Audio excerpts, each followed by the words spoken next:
네, 다시 한번 인사합시다. 당신은 황제 살릴 영적인 황제입니다.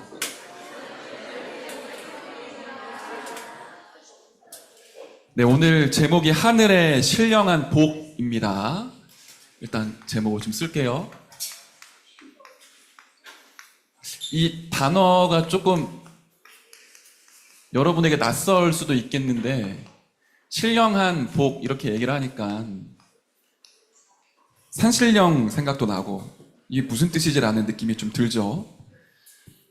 에베소서 1장 3절에 이 신령한 복이라는 단어가 나와 있는데, 이거 한마디로 얘기를 하면 하나님만이 주실 수 있는 영적인 축복을 얘기하는 겁니다. 굉장히 영적이면서 영원하고 우리를 살리는 하나님이 주실 수 있는 복, 이런 얘기를 하는 거예요. 여러분이 살아가는데 제일 중요한 게 뭐라고 느껴지시나요? 어른들한테 물어보면 답이 굉장히 쉽게 나거든요. 돈이라고 얘기를 하시니까, 보통. 상상 한번 해보세요. 여러분 통장에, 여러분 계좌에 매일 한 1,000만 원씩 들어온다고 생각해 보세요. 여러분 계좌에 매일 1,000만 원. 한 달이면 얼마예요, 그러면? 계산 빨리 안 되나? 30억? 1,000만 원씩 매일 들어오면 30일 지나면 3억 되겠죠. 매일 여러분 계좌에 한 1억씩 들어온다. 그럼 여러분 연봉 얼마입니까? 1년에. 네. 여러분 계좌에 10억씩 들어온다. 그럼 여러분 이제 공부 안 해도 되겠죠. 이제 어떨 것 같아요? 돈 들어오면? 너무 좋을 것 같지 않나요?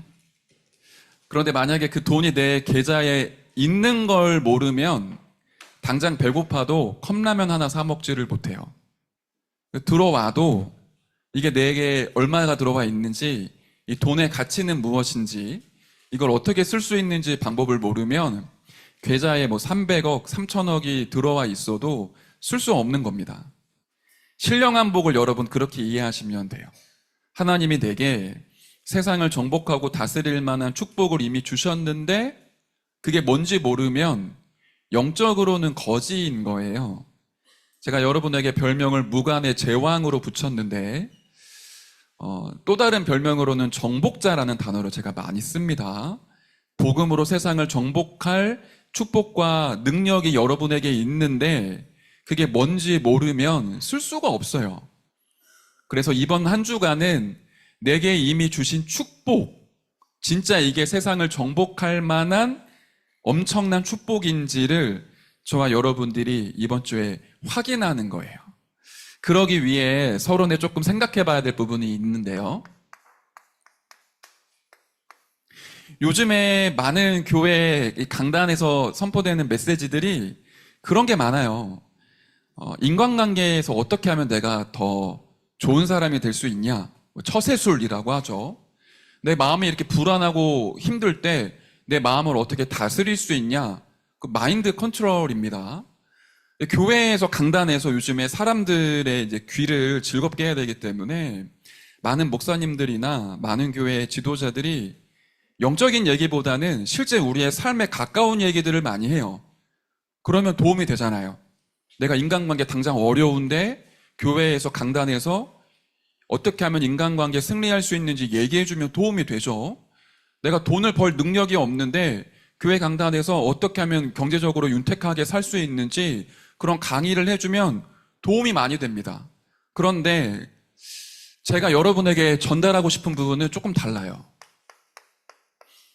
우리의 근원이 바뀌지 않으면, 근원에 뭔가가 여러분에게 답이 나지 않으면 여러분이 1,000번, 10,000번의 처세술, 경제 강의를 들어도 절대로 여러분 세상에서 승리할 수가 없습니다.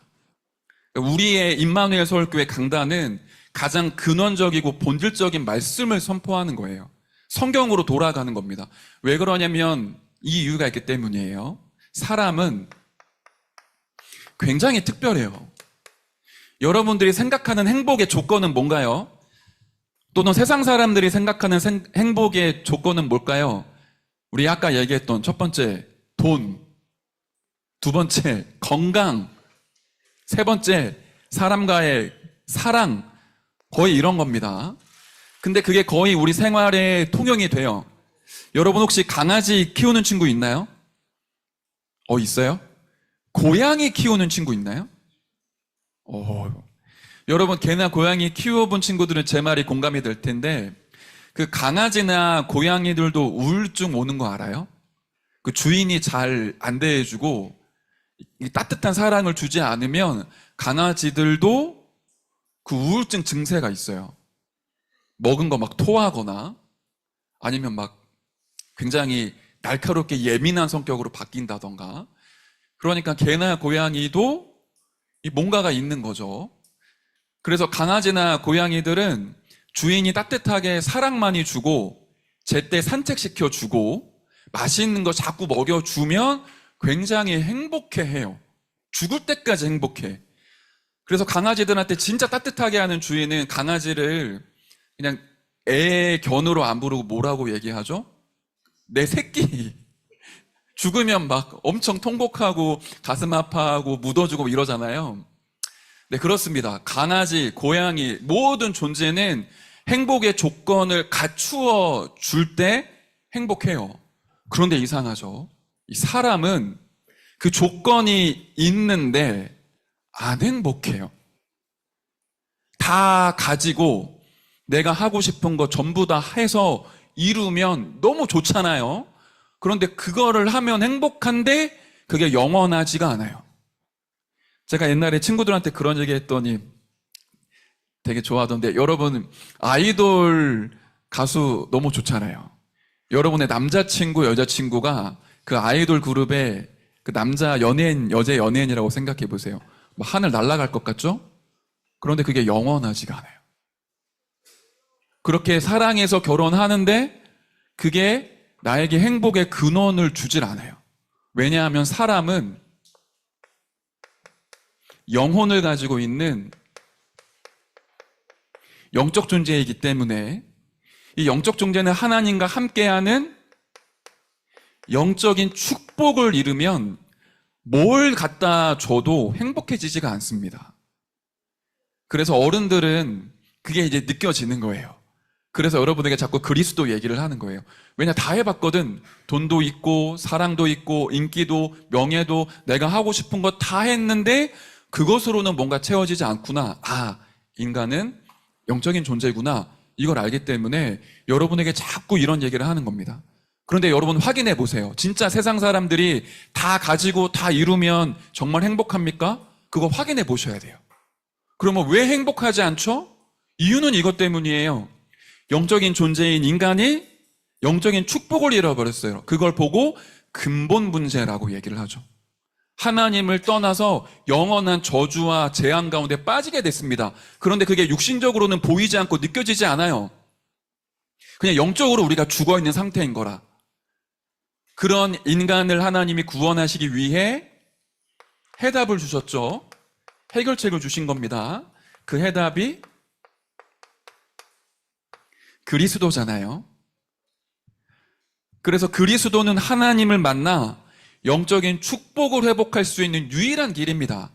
사탄의 권세를 깨뜨리신 참된 왕, 죄의 저주에서 우리를 자유케 하신 참된 제사장, 지옥의 배경에서 우리를 해방시키신 참된 선지자, 그 그리스도로 말미암아 영적인 축복을 우리에게 회복시켜 주시는 거예요. 그래서 이 그리스도를 내가 믿기만 하면 하나님의 은혜죠.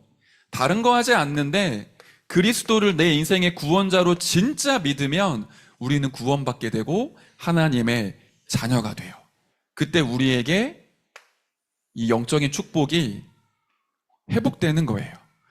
요한복음 1장 12절에 뭐라고 얘기합니까? 영접하는 자, 곧 그 이름을 믿는 자들에게는 하나님의 자녀가 되는 권세를 주셨다.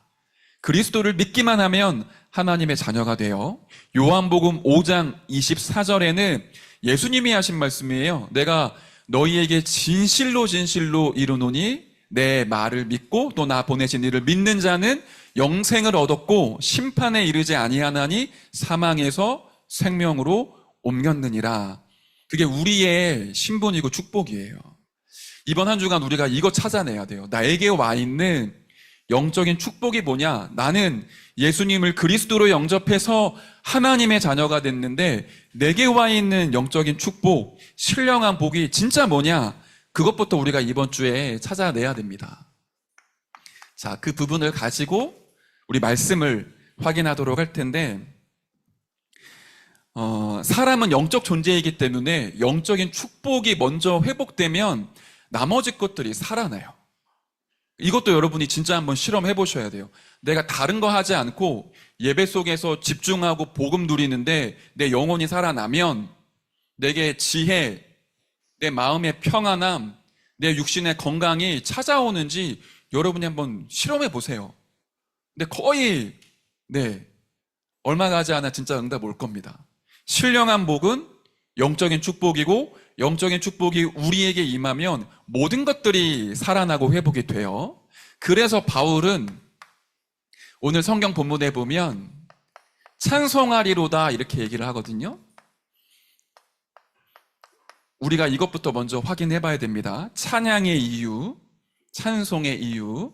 에베소서 1장 3절에 보면 바울이 찬송하리로다 이렇게 시작을 해요. 그 이후에 6절에도 그의 은혜의 영광을 찬송하게 하려는 것이라. 12절에도 그의 영광의 찬송이 되게 하려 하심이라. 여러분이 이번 주에 하늘에 속한 신령한 모든 복을 찾아내면 낼수록 이게 회복이 될 거예요.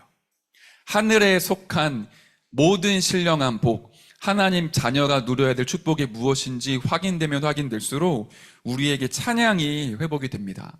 제가 랩런트들에게 조금 부탁하고 싶은 부분들은 찬양에 대한 부분이 있어요. 저는 찬양 인도만 25년 정도를 했어요. 찬양 인도만. 그러니까 어렸을 때부터 찬양 인도 시작을 해서 꽤 오랫동안 거의 한 해도 빠지지 않고 찬양 인도를 하게 된 것 같아요. 그런데 대부분의 사람들이 찬양하면 주로 어떤 생각을 하냐면 내가 은혜 받기 위해 찬양한다. 내가 내 마음을 감동시키기 위해 찬양하는 게 많아요. 그런데 원래 찬양은 뭐죠? 하나님이 내게 주신 은혜를 가지고 감사함으로 주님 앞에 영광 올려드리는 거예요. 그래서 찬양의 기준은 내가 이번 주에 힘들었는데 찬양하면서 은혜 받아야지 맞는 겁니다. 맞는데 진짜 본질은 이미 내게 주신 은혜를 가지고 하나님께 감사함으로 고백하는 게 찬양이에요. 그렇게 찬양하면 하나님이 우리 생각, 마음, 영혼에 굉장히 엄청난 그 평안과 힘과 은혜를 주시죠. 근데 본질 자체가 내가 은혜 받기 위해 찬양하는 게 아니라 주신 은혜에 감사해서 고백하며 영광 올려 돌리는 게 찬양이에요. 우리의 찬송의 이유는 내가 은혜 받기 위한 게 아니라 하나님이 내게 주신 이 신령한 축복을 누리고 그 은혜에 감사해서 하나님께 고백하고 영광 올려드리는 게 우리의 찬양이에요. 근데 진짜 이렇게 한번 여러분 찬양해 보세요. 달라집니다. 찬양 인도를 하면 느껴지거든요. 여기 앉아있는 사람들이 지금 찬양하고 있다, 안 하고 있다가 느껴져요. 그래서 이 자리가 굉장히 예민한 자리예요. 반대로 아무도 찬양하지 않는데 찬양 인도자가 완전히 영적으로 날이 딱 서서 그리스도 이름 붙잡고 딱 찬양하면 이 어두웠던 분위기가 그리스도의 빛으로 바뀌는 것도 느껴지기도 해요. 그런데 여러분이 혼자 진짜 힘들고 어려울 때 내게 주신 그리스도의 은혜에 감사해서 찬양해 보세요. 제 동생이 있잖아요. 이거 제가 자꾸만 광고를 해야 되는데 지금도 제가 쌍둥이인 줄 모르고 제 동생 보고 목사님인 줄 알고 막 인사하고 저를 보면서 김태형 목사님 인사 안 받아준다고 막 얘기하는 분들이 계신다는데 다시 얘기합니다. 저는 쌍둥이입니다. 저랑 똑같은 사람이 이 교회 안에 돌아다닙니다. 이 쌍둥이 동생이 전공이 뭐냐면 음악이에요. 특히 기타를 전공했거든요. 일렉트릭 기타를. 그런데 일렉트릭 기타는 처음에 레슨을 받을 때 주로 시작하는 음악이 락 음악으로 시작이 돼요. 블루스, 락. 그런데 이게 굉장히 사타니즘이거든요. 근데 이게 조금 더 심하면 뭐가 나오냐? 락 중에 메탈이라는 음악이 있어요. 헤비메탈 들어본 적 있어요? 그 무거운 철이라는 헤비메탈? 근데 헤비메탈보다 더 심한 게 슬래시 메탈, 뭐 데스 메탈 이런 게 있는데, 이거는 그 메탈 음악 하는 사람들이 마약을 복용하고 음악을 해요. 심지어 그 콘서트를 할 때 피제사를 지내요. 사탄한테 제사를 한단 말이에요. 그래서 모형을 진짜 동물이나 어린아이 모형을 가지고 와서 칼로 죽이고 막 피를 뿌리고 막 예수 십자가 거꾸로 매달고 막 이런 콘서트 퍼포먼스를 해요, 진짜로. 그런데 일렉트릭 기타를 전공하고 배우는 친구들이 그런 음악을 한단 말이야, 초반에. 내 동생이 밤마다 막 자우지 장제시지 막 이거 하는 거예요. 근데 어느 날 내 동생이 실험을 해본 거야. 저랑 제 동생이 어렸을 때 굉장히 다혈질이었거든요. 진짜 복음 안 받았으면 큰일 날 뻔했죠. 저희들이 여러 번 만날 때 이게 분노가 조절이 안 되니까 가끔씩 막 분노가 치밀어 오르면 막 뒤집어 엎는 거예요. 막 주먹으로 막 벽 막 치고 여기 주먹 다 까지고 의자가 막 몇 개씩 뽀개지고 이랬단 말이에요. 동생이 어느 날 너무 이게 차올랐어. 분노가. 뭘 해야 될까요? 그때 막 기타를 친 거야. 그 메탈 음악을 막 미친 듯이 막 치는데 기타가 되게 비싸거든요. 그게 싼 것도 100만 원씩 해요. 진짜 조금 썰만한 게 막 1000만 원씩 한단 말이야. 막 기타를 치다가 자기도 모르게 기타를 막 들었어요. 던지려고. 근데 이거 비싸잖아. 던지면 안 돼. 억지로 참은 거예요. 다른 어느 날 분노가 막 차오르는데 그냥 이유 없이 찬양을 했대요. 열받아 죽겠는데 어느 날 나는 우리 아까 하나님 사랑했잖아요. 그 찬양 막 그런 거 하는 거예요. 희한하죠. 메탈 음악으로 자기 스트레스를 풀려고 할 때는 분노가 터져 올랐는데 이유 없이 그냥 아무런 이유 없이 감각도 없이 그냥 찬양을 막 하는데 자기 안에 차올랐던 분노가 사그라들면서 자기 자신이 하나님의 눈으로 새롭게 보이더래요. 내가 왜 이러고 있지? 내 속에 그리스도가 있는데, 생명이 있는데, 영적인 거 다른 거예요. 여러분이 진짜 힘들고 어려울 때 하나님이 주신 신령한 복을 찾아서 찬양하는 은혜 누리시길 바랍니다. 이번 주에 여러 가지 사건들이 올 때마다 이 단어를 기억하세요. 하늘의 신령한 복, 내가 찬송해야 될 이유. 자, 그 부분을 바울은 이렇게 얘기했습니다. 왜 내가 하나님께 찬양할 이유가 있냐? 이 은혜가 우리에게 와 있기 때문이에요. 에베소서 2장 4절부터 5절에 보면 바울이 이렇게 얘기를 해요. 곧 창세전에 그리스도 안에서 우리를 택하사 우리로 사랑 안에서 그 앞에 거룩하고 흠에 없게 하시려고 그 기쁘신 뜻대로 우리를 예정하사 예수 그리스도로 말미암아 자기의 아들들이 되게 하셨나니. 이 말씀은 우리가 평생 묵상하고 암송해도 좋아요. 뭐라고 말씀하시냐면 창세전에 내가 너를 택했다라는 겁니다. 이게 이해가 돼요? 온 우주 만물이 만들어지기 이전에 이미 김태형이라는 사람을 몇 날, 몇 월, 며칠에 이 땅에 보내고 어떻게 살아야 될 건지를 하나님이 모두 다 준비를 하신 거예요. 여러분이 그만큼 가치 있는 존재라는 겁니다. 하나님 여러분 한 명 한 명을 다 알고 계세요. 여러분의 형질이 이루어지기 전에 여러분을 보았다고 얘기하시거든요. 시편 찾아보세요. 139편 16절에 보면 너의 형질이 이루어지기 전에 너를 내가 보았다. 창세전에 내가 너를 준비했다. 또 뭐라고 얘기하시냐? 예레미야 1장 5절에는 내가 모태에 짓기 전에 내가 너를 알았다. 여러분이 여러분 어머니 뱃속에 형질이 만들어지기 전에 하나님이 여러분을 아셨고, 여러분이 모태에 지어지기 전에 하나님이 여러분을 보셨고 여러분을 창조하셨다고요. 여러분이 이 땅에 태어나고 살아가고 죽는 모든 것들을 하나님이 계획하고 준비하셔서 구원의 여정을 걸어가도록 인도하고 계시는 거예요. 제가 이게 어느 날 진짜 믿어지는 때가 있었거든요. 직장 생활을 하는데 너무 힘든 거예요. 여러분 지금 공부할 때 힘들다 이때 있죠. 근데 이게 시작입니다. 여러분이 대학교 가고 직장 생활하면 진짜 힘들 때 있어요. 제가 직장 생활하러 갔는데 너무 바쁘고 너무 정신없고 너무 일이 많은 거야. 어느 정도냐면 보통 남자들이 면도를 언제 하냐면 아침에 하잖아요. 밤에 퇴근하고 돌아왔는데 정신이 나간 거예요. 그래서 폼클렌징 짰는데 이걸로 세수를 해야 되는데 이거 짜서 막 머리 감고, 밤에는 면도할 필요 없거든요. 근데 면도 크림 짜서 면도를 하고, 이 정도로 바쁘고 힘들 때가 있었어요. 야, 내가 지금 뭐 하고 있지? 야, 이렇게 사는 게 맞나? 이런 어느 날 퇴근하면은 보통 11시쯤 되거든요. 이제 심야버스, 거의 밤늦게 버스를 타고, 제가 있는 직장이 강남이었어요. 한강을 건너서 우리 집으로 간단 말이에요. 근데 메시지를 하나를 딱 듣는 거예요. 그날 메시지에 뭐라고 나오냐면, 하나님의 메신저를 통해 하나님이 하나님 자녀에게 필요한 모든 걸 이미 다 준비하시고 우리를 자녀로 부르신 거다. 그 메시지가 나오는데, 제가 이렇게 힘들어 있다가 이렇게 앉았어요. 하나님이 모든 걸 준비하고 준비하시며 나를 부르셔서 준비하신 모든 축복을 누리게 하신다. 이게 진짜 가슴속에 믿어지는 거예요. 아, 지금 내가 어려운 직장 생활, 이 환경도 하나님이 준비하신 거구나. 내가 어디로 가야 될지, 누굴 만나야 될지, 어떻게 살아야 될지 하나님이 모든 걸 축복으로 준비하시고 내 인생을 보물찾기 하는 것처럼 하나하나 응답과 축복을 찾아가면서 행복한 여정을 걷게 하시는구나. 그게 진짜 믿어지니까, 그게 어렵다라는 느낌에서 아, 이것도 나에게 축복이고 응답이다, 이걸로 내 영적 상태가 바뀌더라고요.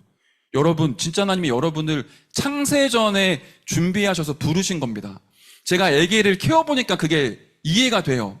아기를 임신을 하면 미리 준비해요. 우리 아기가 태어날 날짜를 계산하면서 우리 아이가 먹어야 될 음식, 입어야 될 옷, 심지어 우리 아이가 엄마 뱃속에 있을 때 우리 엄마에게 좋은 것만 계속 줍니다. 그게 부모의 심정이거든요. 하나님이 여러분을 준비하셨다, 택하셨다. 거기에는 여러분의 인생을 절대로 망하지 않도록, 버려지지 않도록 여러분을 택해서 부르신 거예요. 창세전에 그게 준비되어져서 수많은 사람들 중에 나를 선택하셨다, 이 말 이해돼요? 예수님이 얘기하신 겁니다. 너희가 나를 택한 게 아니라 내가 너희를 택하여 세웠다. 이사야 43장 1절에는 내가 너를 지명하여 불렀나니 너는 내 것이라, 이렇게 얘기를 하세요. 내가 너를 볼 때 너무 보배롭고 존귀하며 사랑스럽게 본다. 두려워하지 말라. 내가 너를 콕 집어서 지명해서 불렀다. 너는 내 거야. 하나님이 이 얘기하시는 거예요. 제가 너무 신기한 게, 이게 진짜 그 자녀를 낳아서 키워보면 하나님의 마음이 진짜 한 요만큼 이해되는 것 같아요. 그 매년마다 IMS, RSS에서 뮤지컬 공연을 해요. 그리고 졸업식 때 공연하거든요. 막 애들이 공연하고 뭔가를 하면 이상하게 다른 애들은 잘 안 보여요. 누구만 보이죠? 내 아들만 보여요. 이게 되게 이기적인데 그렇게 되더라니까요. 그렇게 하나님이 여러분을 수많은 사람 중에 너는 내 거야, 내가 너는 절대로 포기하지 않아, 내가 너를 끝까지 책임지고 인도할 거야, 그렇게 여러분을 딱 택해서 끝날까지 영원히 함께 하시는 겁니다. 그러니까 바울이 그걸 알았을 때 찬송하리로다 라고 고백을 한 거예요. 뭐가 되게 하시죠? 여러분을 종이 아니라, 노예가 아니라 자녀가 되게 하신 겁니다. 아들들이 되게 했다. 하나님의 아들이자 딸이 되게 하신 거예요. 그래서 우리에게 자녀의 신분과 권세를 마음껏 누릴 수 있는 겁니다. 절대 우리가 멸망받거나 버려지지 않아요. 그 비밀을 이렇게 표현한 겁니다. 신령한 영적인 축복, 영적인 비밀이다. 그래서 우리에게 와 있는 신령한 비밀 뭘까요? 앞에도 얘기했지만 그리스도 자체가 우리에게 축복이에요. 과거와 현재와 미래를 해결할 유일한 이름입니다. 여러분의 가문, 가정, 개인에게 흘러내려오는 모든 영적인 문제, 가문의 저주를 끝내는 이름이 그리스도입니다. 여러분이 도저히 안 되는 습관 있나요? 체질 있나요? 그것도 내 힘과 노력과 의지로 힘들죠. 그리스도 이름 부를 때 치유됩니다. 치유하는 유일한 이름이 그리스도예요. 여러분의 인생의 운명 안 바뀌거든요. 여러분이 태어난 그 환경, 가정의 배경, 여러분이 살아왔던 성장의 흐름과 배경, 그걸 따라 여러분이 인생 살아가요. 그런데 그 운명을 바꾸는 유일한 이름이 그리스도예요. 제가 종종 얘기하지만 제가 태어난 건 서울특별시 강북구 수요리에서 태어나서 자란 건 동대문구 답심리에서 자랐고, 복음받고 난 이후에 중랑구 망우리에서 살았어요. 제가 살았던 모든 곳이 다 리로 끝나. 서울에는 거의 다 동으로 행정구역에 되어 있는데 제가 살았던 곳이 거의 다 리예요. 근데 그 리 특징이 좀 경제적으로 낙후된 지역이었어요, 옛날에. 특히 제가 살았던 답심리 어마무시했거든요. 밤에 무서워서 나갈 수 없는 동네. 일진 형안들, 깡패들 진짜 많았고, 제가 한창 여러분 때 그것이 알고 싶다를 봤는데 뭐가 나오냐면, 요즘에 일진이 이렇게 무섭다, 면도칼 갖고 다니면서 애들 협박하는데, 어떤 사례가 나왔냐면 일진 애들이 이 애를 폭행하다가 혀를 잘랐어, 면도칼로. 근데 제가 그게 지금 기억에 남는 이유가, 제가 살았던 동네가 그런 동네였거든요. 형아들이 뭐라 그러지? 이렇게 자전거 타면은 체인 있죠? 체인 뭔지 알아요? 밖에 굴리는 그런 비슷한, 이제 이렇게 돌렸다가 이렇게 한 대 때리면 직사하는 그런 거 있단 말이에요. 우리 동네가 진짜 무시무시했어요. 그리고 그 동네에 정말 실패한 사람들, 무너진 사람들, 안 되는 사람들 다 모였단 말이에요. 그러니까 저는 지금 제 자신을 보면, 야, 진짜 그리스도 안 만났으면 내가 어떻게 살았을까? 이게 진짜 감사가 돼요. 근데 여러분 인생 마찬가지입니다. 여러분의 인생의 운명 바꿀 수 있는 유일한 길이 부모님이 아니에요. 여러분이 그토록 꿈에 그리던 그 이상형, 그 여자, 그 남자가 아닙니다. 그 사람으로 여러분의 인생 못 바꿔요. 그리스도로 말미암아 우리의 운명 바꾸는 겁니다. 그리스도로 말미암아 우리의 인생의 모든 것들이 달라지는 거예요. 그걸 우리에게 신령한 복으로 주셨다. 그리스도를 통해 또 뭐가 오죠? 하나님의 자녀라는 신분과 권세가 나의 백그라운드가 된 거예요. 나의 배경이 된 거예요. 여러분 안에 누가 계시죠? 그리스도로 말미암아 성령이 살아 계세요. 그래서 우리의 원동력은 성령으로부터 오는 거예요. 성령이 여러분에게 복음 깨닫게 하시고 힘 주시고 기도할 수 있는 은혜 주시고 예배 가운데 힘을 얻게 하시는 그 모든 축복이 하나님 자녀의 신분으로부터 옵니다. 제가 이 얘기할 때마다 이 예를 들어요. 여러분, 우리의 시민권이 2개잖아요. 3개인 친구도 있을 수 있겠다. 우리 대한민국 국적 가지고 있죠. 그리고 하나님 나라의 시민권을 가지고 있어요. 혹시 여기에 미국 시민권자 있나요? 여기는 없어요? 우리나라가 전쟁이 터지기 일주일 전에 어떤 일이 벌어지는지 알아요? 남자들은 군대 가면 배워요. 그냥 막바로 전쟁 터지는 게 아니에요. 전쟁이 일어날 조짐이 보입니다. 지금 북한이 장사포, 여러 가지 장거리포들을 전부 다 지하 벙커에 숨겨놨거든요. 전쟁이 일어날 쯤에 어떤 일이 벌어지냐면 그 장사포의 문이 다 열려요. 그 숨겨져 있던 모든 문들이 열리면서 그 포들이 어디를 향하죠? 서울로 딱 표적이 돼요. 그리고는 후방에 있던 모든 군대들이 전방으로 몰려와요. 그게 딱 캐치가 되는 순간 우리나라가 비상이 딱 걸려. 모든 후방의 군대가 부대 이동을 해요. 전방에 있는 부대가 폭격을 받지 않기 위해 전략 지역으로 이동을 하면서 포들이 전부 다 각기 배치가 됩니다. 그러면 우리나라가 어떤 일이 벌어지죠? 이제 백성들, 우리나라 국민들이 마트 가서 막 라면 사고 비상식약 전부 사재기하고 막 숨는단 말이에요. 그때 미국은 미국 시민권자를 지키기 위해 미국에서 급행으로 비행기랑 항공모함 배를 보내요. 처음에 뭐를 하죠? 미국 시민권자만 다 찾아서 본국으로 데리고 갑니다. 우리나라에 전쟁 터지면 미국인들은 안 죽어요. 바로 미국으로 이송이 돼요. 제가 군대에서 그걸 딱 듣는 순간에 그래, 우리의 시민권, 하나님 나라의 시민권이 있으면 하나님 나라의 배경으로 우리를 지키고 인도하시는구나. 제가 어느 날 천사가 있다라는 거 진짜 느낀 적이 있었는데, 한창 전도 캠프를 하러 가는 어느 시점에 그날 비가 엄청나게 왔어요. 영동고속도로에서 경부고속도로를 들어가는 그 코너길이 있는데 이게 비가 진짜 많이 오니까 차가 코너를 돌 때 수막 현상 때문에 차가 이렇게 도는 거예요. 핸들을 꺾는 거랑 상관없이 차가 이렇게 돌아. 브레이크를 밟는데 오히려 차가 더 쭉 밀리는 거예요. 근데 앞에 차들이 이미 이 코너길에 빗길에 미끄러져서 몇 대가 서 있는 거라. 거기에 부딪히면 큰 사고 나는 거예요.